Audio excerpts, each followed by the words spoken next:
Hi, everyone. Thank you for joining us. We are just waiting on one more panelist, so we're just going to give it a second here, but we'll get started in a minute.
Okay, everybody. We are still waiting on somebody, but we're going to get started and hope she joins us. This is the joy of technology. Thank you all for joining us, and thank you to our athletes for being here with us. I am really excited to spend some time getting to know you guys and learning about your sporting background. I'll give everybody a bit of an overview. What will happen is we're going to go through some questions. I'm going to ask them some questions, and then we'll open it up to a Q&A. So if you have questions, you can use the Q&A button to send in any questions, and we'll get to those later on. Before we get started, I do want to acknowledge that I live and work on the unceded traditional territory of the Musqueam, Squamish, Tsleil-Waututh, Coast Salish people. All right, and so we'll start with some introductions. So Micah, do you want to start us off? I'm gonna have to, yeah, there you go. I can do that. Hi everyone, I'm Micah Zandy Hart. I'm from Victoria, British Columbia. Current member of the Canadian Women's National Ice Hockey Team and a recent graduate of Cornell University. Awesome, thank you. Tausani, do you want to go next? Sure. My name is Tausani Levale. My pronouns are she and her. I'm of Samoan and German Mennonite descent. I currently live in the unceded territories of the Stalo Nation in Abbotsford, and I was actually born on a native reserve called the Howzit, and they are of the Nuchaneth Nation. So, and it's just like on the west coast of Vancouver Island.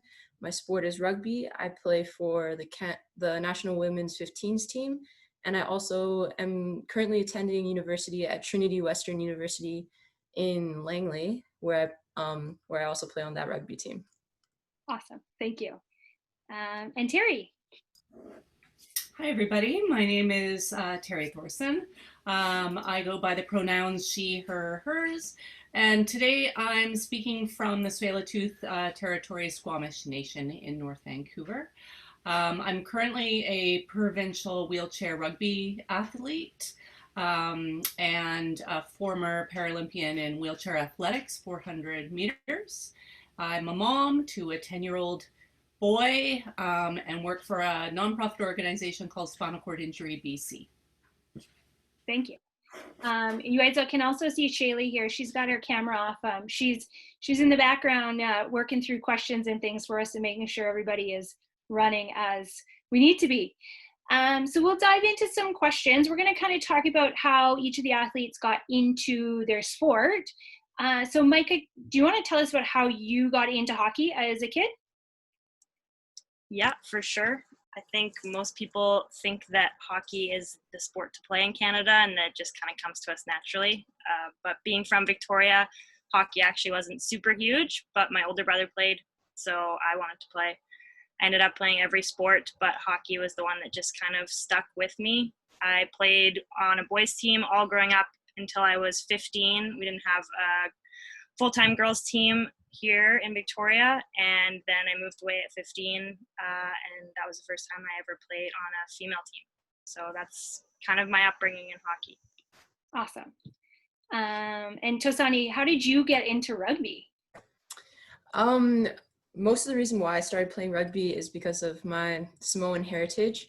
It's just really big in Polynesia, so I just ended up playing because it was a bit expected of me, I guess. But what really made me want to continue to play the sport was the community that I found in rugby. And I was just like, oh my goodness, I feel so at home here. I feel so welcome. And I just fell in love with it. And I started to go to like everything that I could, I started to go through the clubs, started playing for BC, and it just kind of built up from there.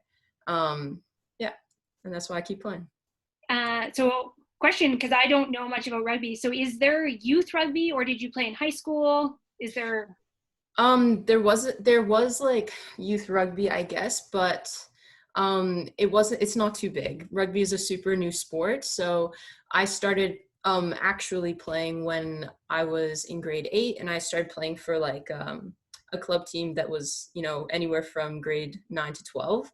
So I played up there so that I could, get started. But now there are younger leagues that are going on, and so that's only, I guess, like a 5-year gap between me and the younger generation where things have just started to boom. Okay, well, that's good. That's good to see the sport developing and growing. Mm-hmm. Teri, do you want to tell us about how you got into your sport, and we'll talk specifically kind of how you got into wheelchair racing? Yeah, okay. So, I mean, my story is a little bit different. I wasn't much of an athlete before my injury. I went to Australia to visit a friend and had a car crash that put me into a wheelchair with a spinal cord injury.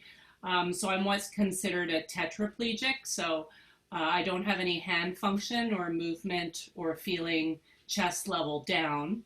After my injury, I was obviously encouraged to do sports, but I was a professional dancer before my injury happened, and but would never consider myself athletic or an athlete, which is really funny.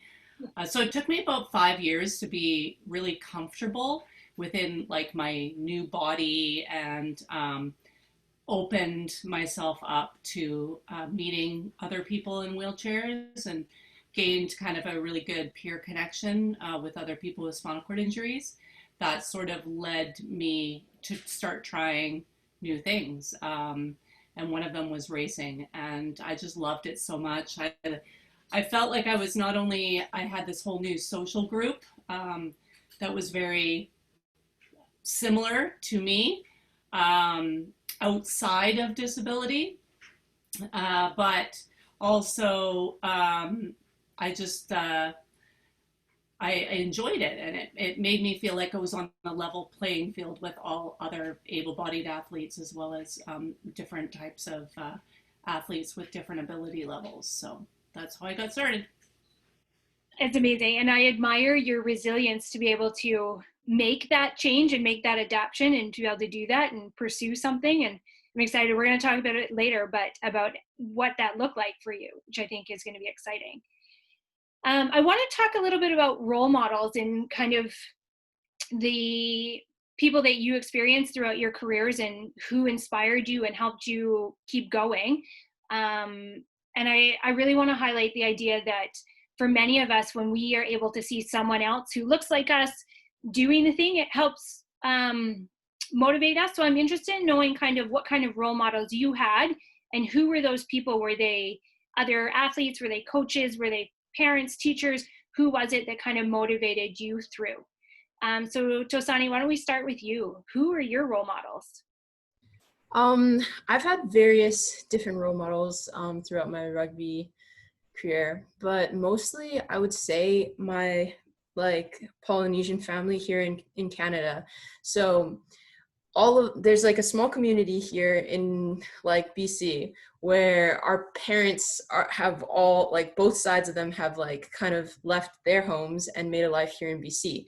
So we've adopted each other basically into a family where we don't have, like, we're not blood relatives, but we really do consider each other families. And like, it's just growing up, we all played rugby. So we're all half Samoan, half mixed with something else. And that's kind of like, the thing that joined us together was like our Samoan heritage and the fact that we all played rugby. And, it's quite interesting because I think if we did the stats on how many Polynesians that there are here and that have played for Canada, it is a very high percentage. And I think that's because we've pushed each other. We've seen each other succeed in the sport, and we've brought each other up, and we just kind of push each other to keep playing and pushing it to the next level. And it's super encouraging that, we're all around the same age. I watched my older sister make it to the national women's team. And, I have two other cousins, we're not really related, but my cousins that are the same age as me, and we've all represented Canada. And we have younger brothers that are now up on that trajectory as well. So in many ways, my biggest inspiration is my cousins, my family, and the fact that we're all the same age and we can just push each other and help each other to get to that next level.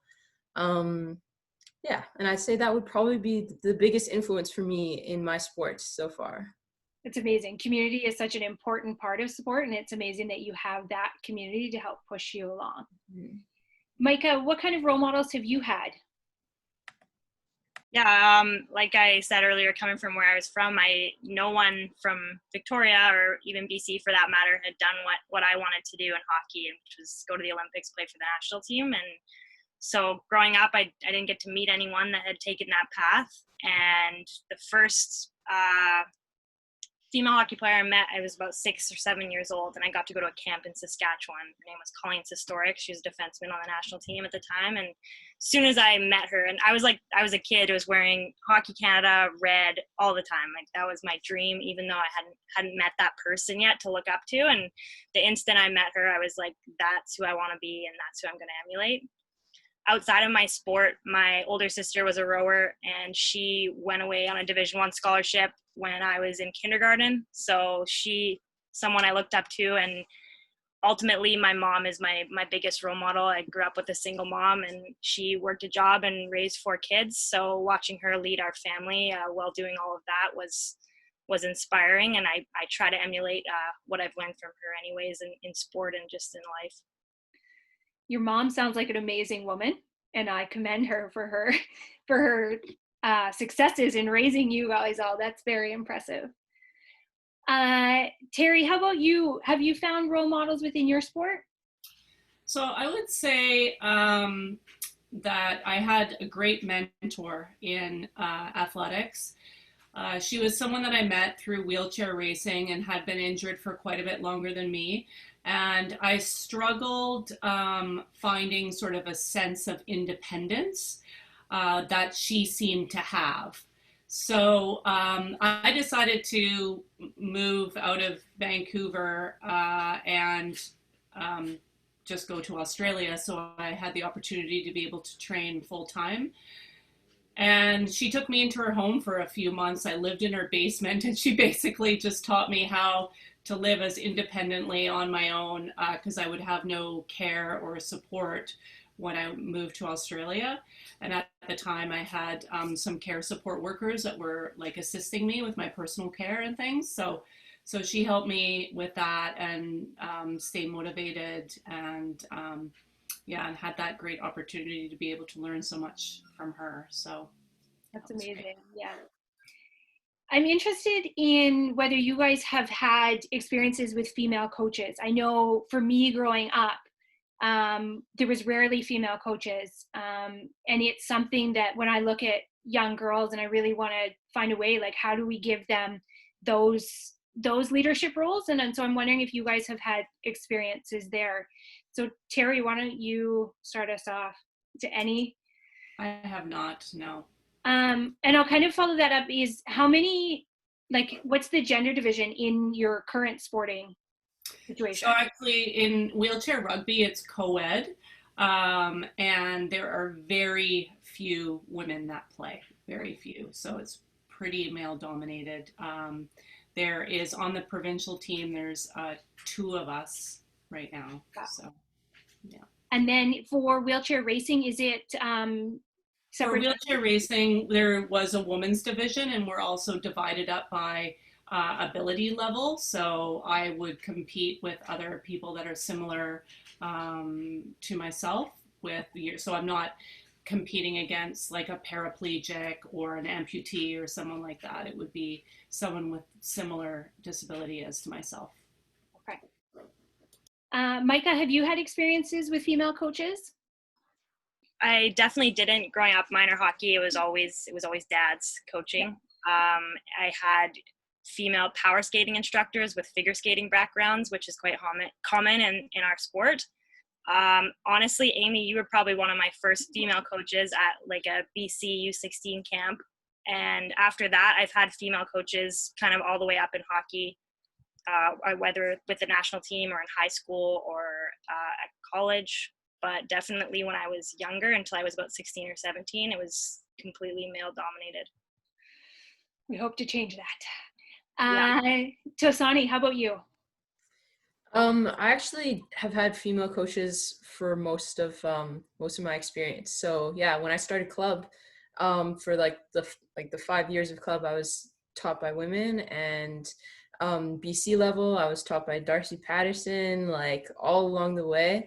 At every level, except for the senior sevens team, we've always had at least a woman being the head coach or an assistant coach of some sort. So I guess I've been very lucky, and I didn't realize that.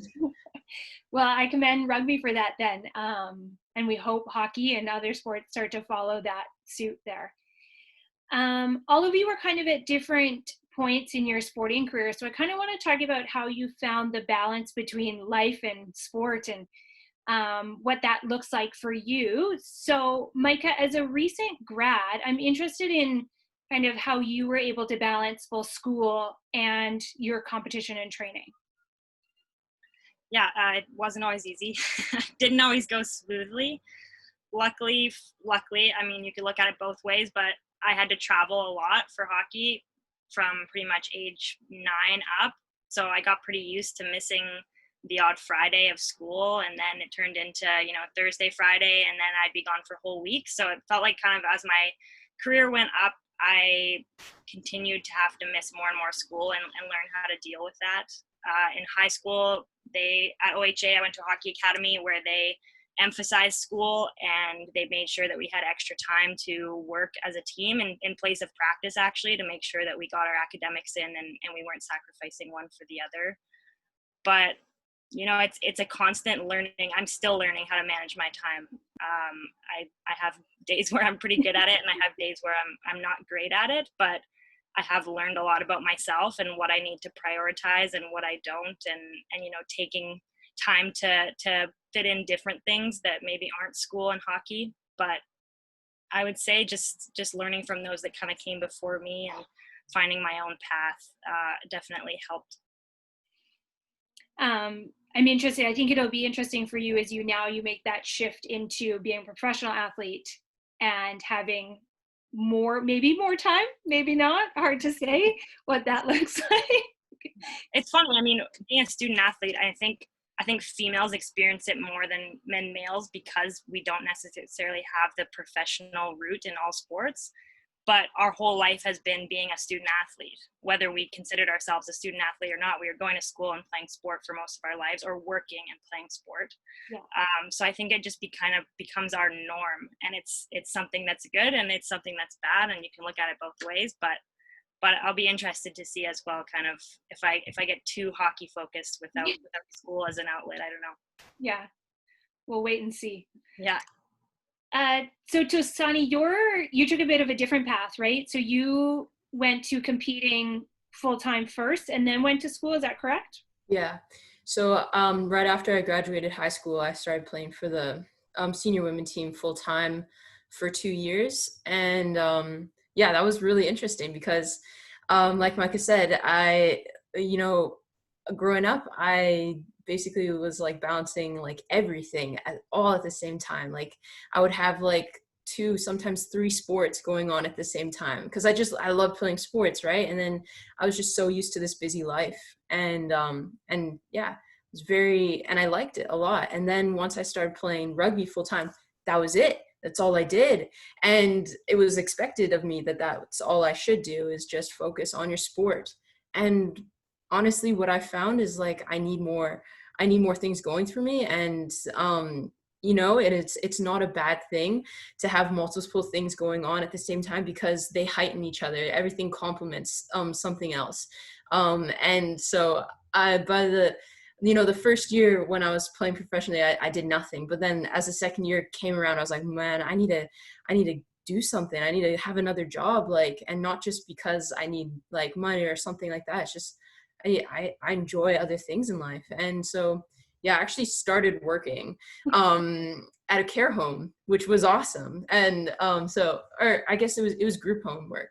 And oh man, that was amazing. And it's a real passion of mine to work with individuals with intellectual disabilities. So I started doing that, and honestly, I saw that my game was starting to go up just because I was just enjoying more of life. And so now, and with that knowledge going back into university, I was just like, okay, I need balance. I can't focus on too much or one thing only at one time. And so basically what I do is I just surround myself with motivated, like-minded people that will help me along each kind of section of my life. So I'm a people person. I like to make friends because I'm not a super I don't know, school savvy person. So I need to make friends in my classes so that helps that along. And with rugby and all aspects of my life. So what I find for me is like balance is the thing that works best. And yeah, sometimes I get exhausted, but it's also how I like to live my life. And it's what makes me the person that I am. Good for you for learning that early, because I know for me, it wasn't until much later in my university career and my grades, had struggled. So find that early, it's definitely a benefit. Teri, let's talk a little bit about your time in Australia and what that was like when you were training full time and kind of how you balanced that schedule. Yeah, I mean, it was pretty easy. I was definitely very focused on trying to make the national team. So I had a very good job at the time and left my family and support system in order to be able to have that opportunity. So I did work because I got pretty bored just training constantly. So I did get a little bit of a job, and they were great, and it was very flexible. So that's what I've been able to find, and even now my work is really flexible, and I have lots of opportunities to still be able to travel if I wanted to and take time off if I need to. Yeah.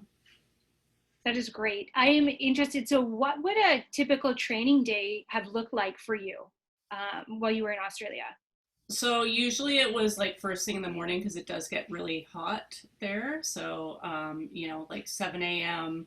on the track, train for a couple hours, come home, get ready, go to work. Okay. Yeah. It is good that you're able to balance that. That's huge. Which then kind of leads me into my next question is how you balance being a mom and working and training. Yeah, it's definitely a challenge.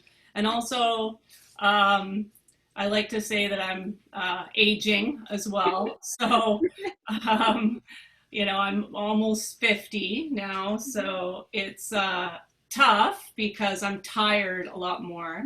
And I really don't enjoy traveling like I used to. And I have a 10-year-old that I have to try to keep up with and make sure he gets to school on time and do everything. And with this pandemic, it's been a real challenge, trying to find opportunities to be able to train still from home. And, I've definitely isolated myself at home. So I'm still working on that. It's always a work in progress. Again, I still do have to make sacrifices. Sometimes I can't go on a team trip for rugby because of things I have going on at home.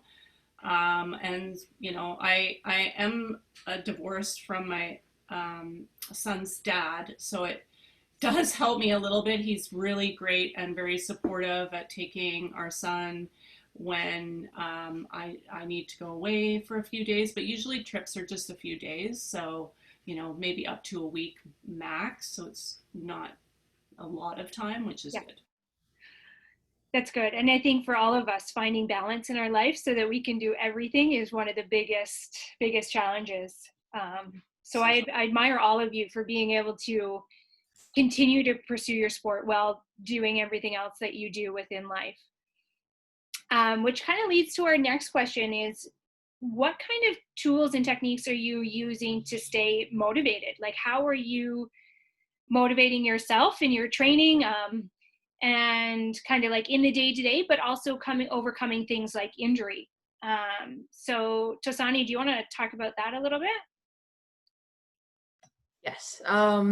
So for me, what I've learned about myself over the past few years is that I really need to step away to rest and recover, and allow myself to have that time, and how important that really is for me, because I like to have fun, and a lot of times what ends up happening is I get to this point where I take things so seriously and I'm so hard on myself, and I get so anxious, and I get into a bit of a rut where I just do not enjoy my sport at all. So it's really important for me when there's time off or when an injury happens for me to just remember to have fun. And a huge part of that is how to self-advocate. So I found it really difficult because my personality, I like to please people. I like to please my trainers, let them know that I'm doing everything to like put in the work to get back from rehab, or just I'm making the most out of my break time. But sometimes it just doesn't work for me. And so I had to learn how to kind of speak up for myself. And I would really encourage like the young viewers who are watching right now is to kind of figure out what self-advocating kind of means for you, and how to go about that in a professional and respectful way. Because a lot of times when we progress through our sports, we think that deep down we think that whoever's coaching us or whoever's leading us knows everything that there is. But you're an individual who has unique qualities, and sometimes the thing that works for some athletes just won't work for you. And so it's really important that you know that. So for me, something that I experienced when I was training full time is I started gaining muscle that wasn't working for me in my sport. I just got huge, and it made me slow, and it wasn't good for sevens. You know what I'm talking about? And so I had to learn how to self-advocate and be like, okay, can I please just, run conditioning and do stuff like that? And can we please incorporate it into a game-like situation, because lines kills me? Can I please, can we play some touch rugby and switch things up a bit? Stuff like that. It's really important to start working on that skill now, because it's your sport that's on the line. You want to continue to love the sport forever and have your kids play it and still enjoy it when you're 50 years old or however old, So yes, self-advocation and keeping things fun. I totally agree. I think as females, we all kind of have that desire to please. So learning to self-advocate and learning to know ourselves and ask for what we need or what works for us is so important. Mm-hmm. Micah, what kind of techniques or things do you use to stay motivated within your training? Yeah, again, I think growing up where I did and being one of only girls on the island, at least at the time growing up, wanting to play hockey at the highest level, is I had to be very self-motivated. And my mom wasn't necessarily the hockey parent that was, you know, at the glass, like barking at me and telling me to be here at this time. She drove me everywhere I needed to go, but she let me cultivate my own path. And for that, I had to motivate myself. And I think that's kind of something I've carried with me. But also, I think if we look at this pandemic, I had a few days where I didn't want to train, and I have rarely had that in my career. And my first instinct is to be hard on myself in that moment, because in sport, and everyone on here can attest, it's, you know, go hard or go home, no days off. If you're not working hard, the person next to you is working harder. And that's just not true. And I definitely might have thought that when I was a kid, but as I've grown older and I've learned, it's working smart that's gonna get you where you want to go, and it's okay. Like, I had days where I didn't want to train, and I said, you know what, I gotta take this day off, and I need to watch Netflix, read a book, FaceTime my family, and come back tomorrow, or else I'm not gonna get anything out of what I'm doing today. And it's hard to do that, but I think as I've grown older, I've had to work at allowing myself to do that, and to cultivate my own path, and take ownership of that. I think it's very easy to look left and right and think of what other people are doing to get where they are, especially the athletes on this can attest. When you're playing at a high level, it's really easy to look at what other people are doing. And like Tausani said, you know, about putting on muscle, like, you might look at someone next to you and be like, man, that person's so strong, I need to be that. Maybe that doesn't work for you. Maybe you need to be a different thing. Maybe you need to get faster. Maybe you need to get something better at something else. So I think almost just kind of staying in your lane, and we're figuring out what working smart is to you rather than working hard. Yes, that idea of comparison can be so dangerous, because as soon as we start to compare to others, it creates the sense of self-doubt. But I think knowing yourself, right, knowing that you need that rest day and that day is going to help you is so important. So Teri, tell us about your techniques. And I think you've overcome so much and demonstrated so much resilience. So how did you get there? How were you able to do that? So I think, you know, what I've learned throughout having a spinal cord injury anyways, and basically thinking that my whole life was over and having to rebuild my whole life again, or that's what it felt, is that we all have it within us, right? So when I look back at that, you know, my previous life, I never would have thought that for myself, that I would have that resilience, but we all have it. And I mean, I, you know, have a great support system, which really, really helps. But I did struggle for a number of years, you know, with depression, with trying to just get back to what I was doing before. So, you know, it took me made some hard choices, I guess, in order to sort of realize that, okay, maybe I need to relook at my life and change things around and adapt them now with my new physical ability. And I couldn't do things the same way as I did before. And then that was okay. So, and then after I was in, I've always been very goal oriented, so that really helps.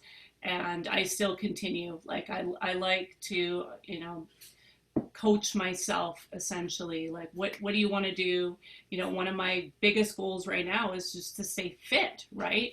I mean, being fit for me means I'm healthy and I get to stay independent. But if I push myself, then that's where injuries happen. So I do have to really be realistic about what I can and can't do and what sort of my limits are.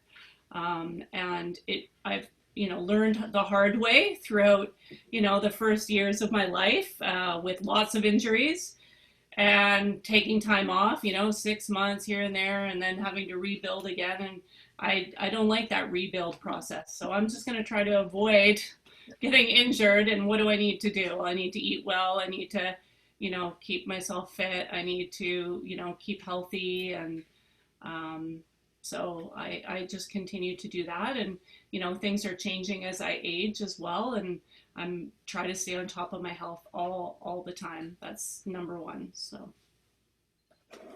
I think it's so important for all of us to be able to learn our bodies and know kind of how far can we push them and what happens if we push too far, because we've all experienced injuries because of that. So thank you all for sharing those answers.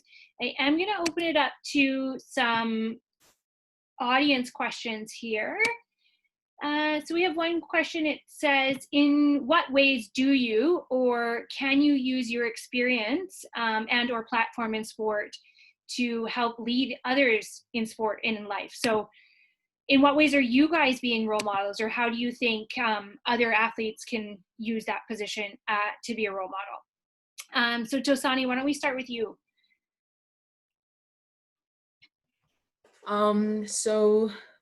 Currently I'm going to university, and it's the school's actually first year to have a rugby program.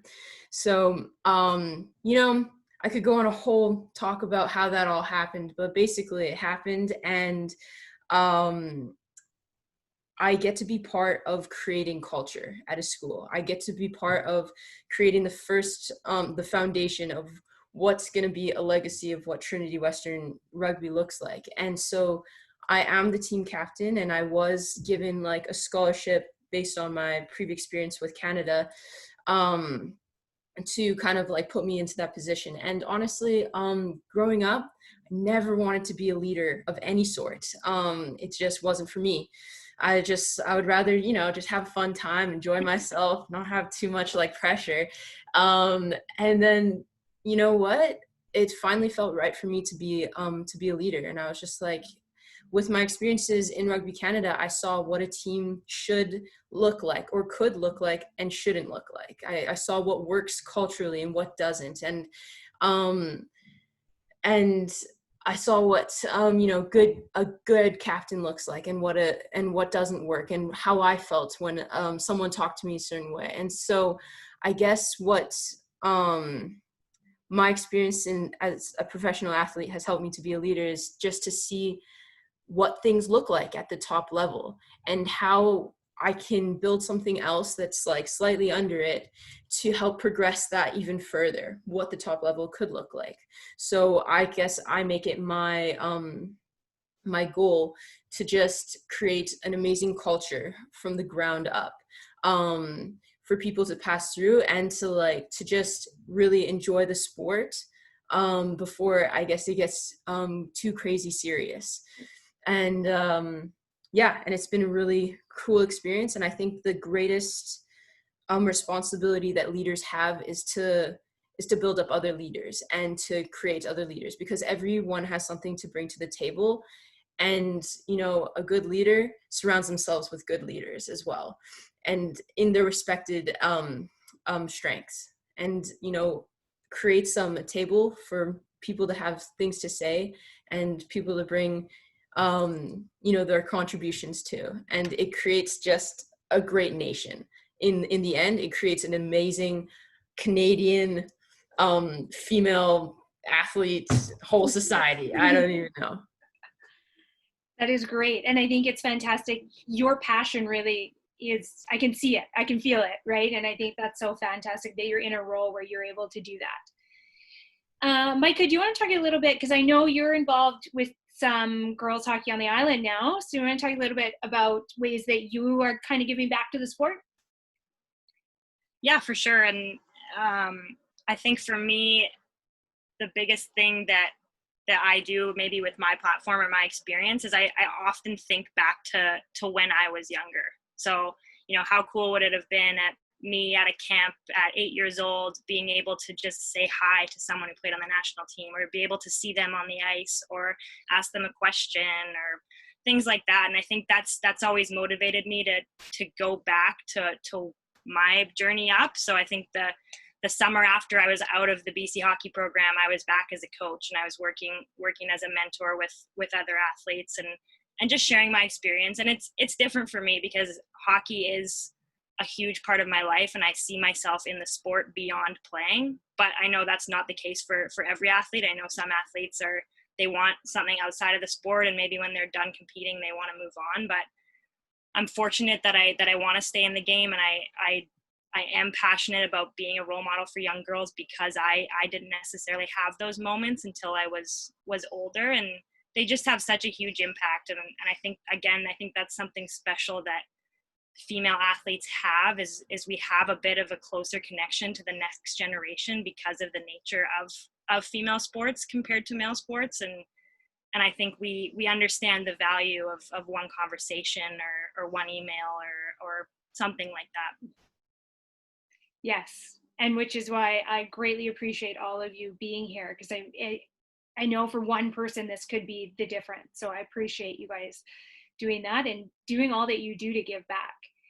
Teri, do you want to talk about how you're giving back in your sport? Because I know you do all sorts of things. So yeah, so I sit on the board at BC Wheelchair Sports. I also am the president of the BC Wheelchair Rugby Association, and I also sit on the board for the WC Race Series Society, so lots of volunteer stuff.